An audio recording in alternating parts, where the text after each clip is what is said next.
So I'm back live.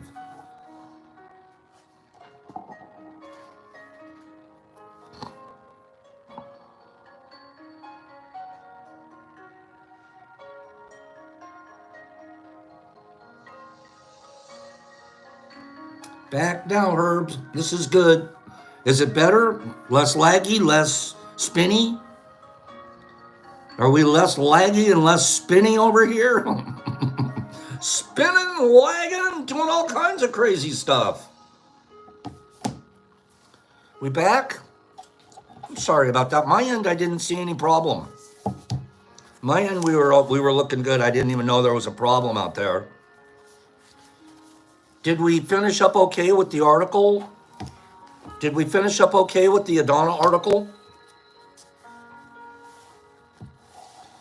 Did we finish up okay with the Adana article? Did you guys hear the end of it? I'll read the last couple of paragraphs. I told you she recently mediated a standoff in the intensive care unit of the Sophia Feldman Hospital in Belo Horizonte. An indigenous child had presumed sepsis and needed urgent medical intervention. But his father, a shaman, opposed the doctor's recommendation. Adana stepped in and promised to say an indigenous prayer in the intensive care unit. The family allowed the treatment. She was like, wait, I can work this out. I'll go in there, and while they're doing the treatment for the sepsis, I'll be doing indigenous prayers for your son. Deal? And the dad breaks down, he says, deal. The family listened to me because I am an indigenous preparing to be Pahe. The doctors listened to me because I'm a doctor, she says. The father later said that Adana's prayers had saved the child. The doctors said it was the antibiotic. Adana says, what matters is that we managed to save a life. She brought the two medicines together and saved the little guy's life. Adana continues to consult the two shamans mentoring her on the pathway towards becoming a spiritual leader. If she succeeds in becoming a Pahe, she plans to invite both her worlds to the festivities, celebrating with doctors and shamans.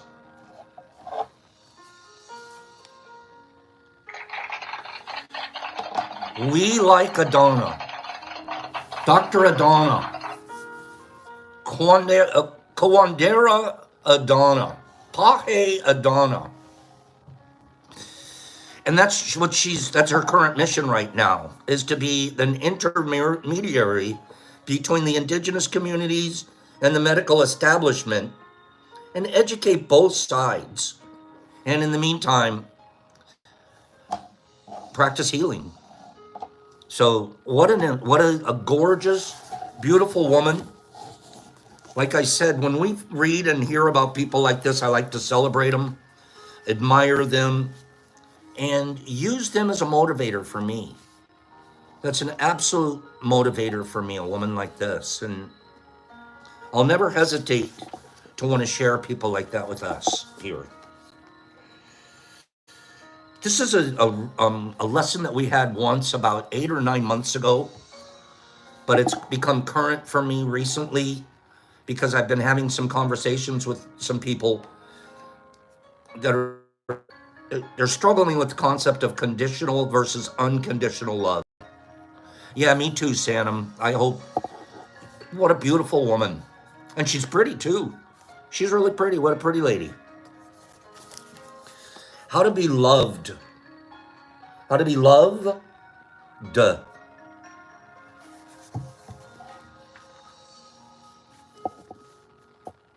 You can only have unconditional love for love. The case for unconditional love, this is a slightly long reading, that's why I'm starting it now, so we can get it done here. Before we do that, don't we have to do some? Yeah, we have to do this. Give me a number between 1 and 50. Give me a number between 1 and 50. I want to give away a pack of supplemental supplements to somebody out there.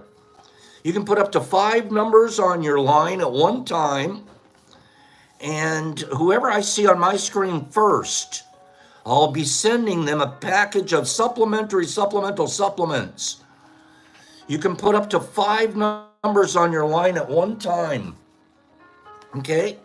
Supplemental supplements coming your way. Okay, what do you think? What's the number in the chute right now? 100 people just got it correct.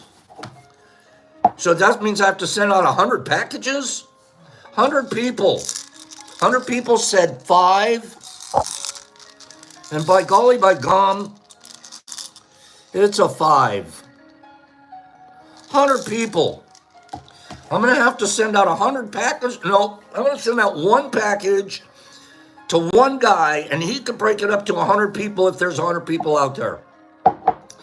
100 people, please send me your email.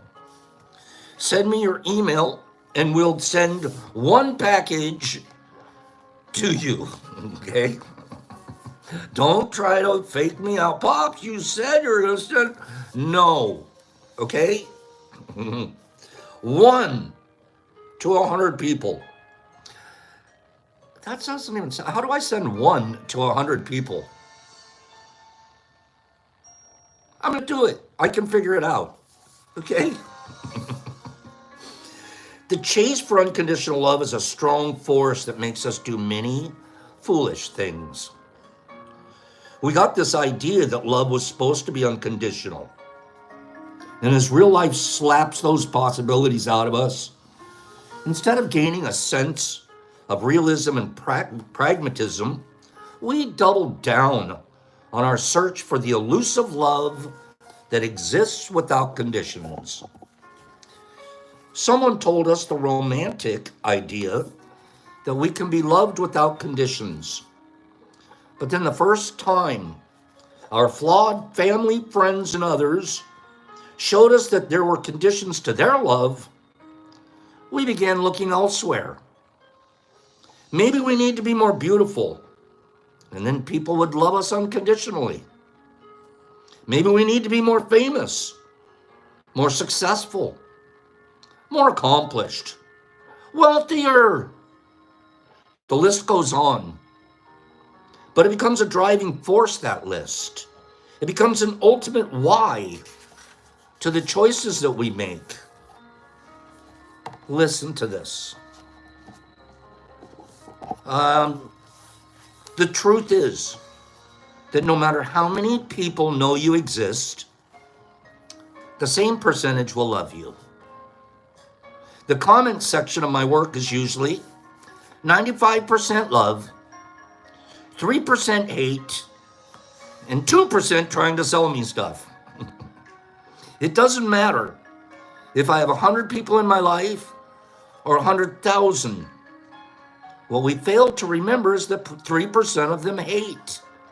So from the 100,000, it would be 30,000 people that can't feel like a lot. Enough to drown out the 950,000 who show love. We concentrate on those. Everyone won't love us.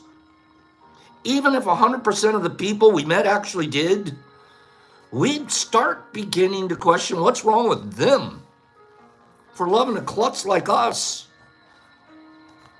We can have unconditional love, but it's for love itself.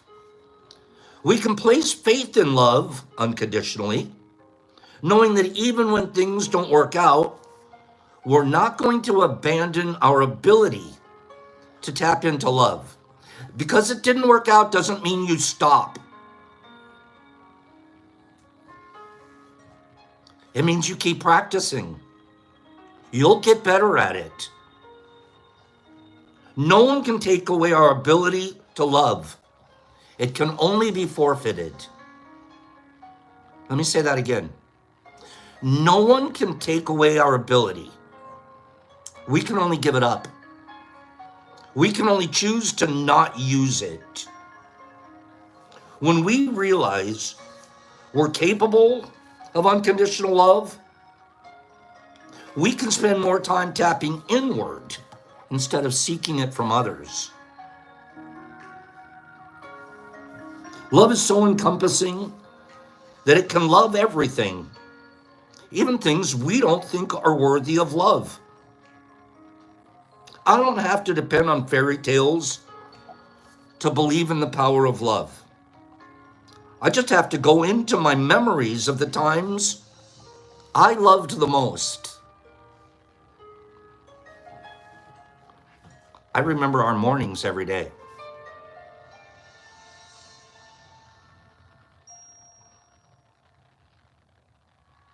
I don't have to expect others to always love me. The third agreement. I don't have expectations. If you expect somebody to love you, then you're setting yourself up. Love yourself, and either they do or they don't. At that point, it doesn't matter, because we'll step back to the second agreement, that it wouldn't matter because we're not going to take anything personal. I don't have to expect others to always love me, because I don't always love me. But I have always have love for loving. Does that make sense? We need checks and balances from others to help adapt and evolve our behavior. It's okay for a 1-year-old to play with their food and scream and cry in public, but less so for a teenager. Social approval and disapproval are valuable tools that keep us in line and grow. As an artist, I encourage others not to become trapped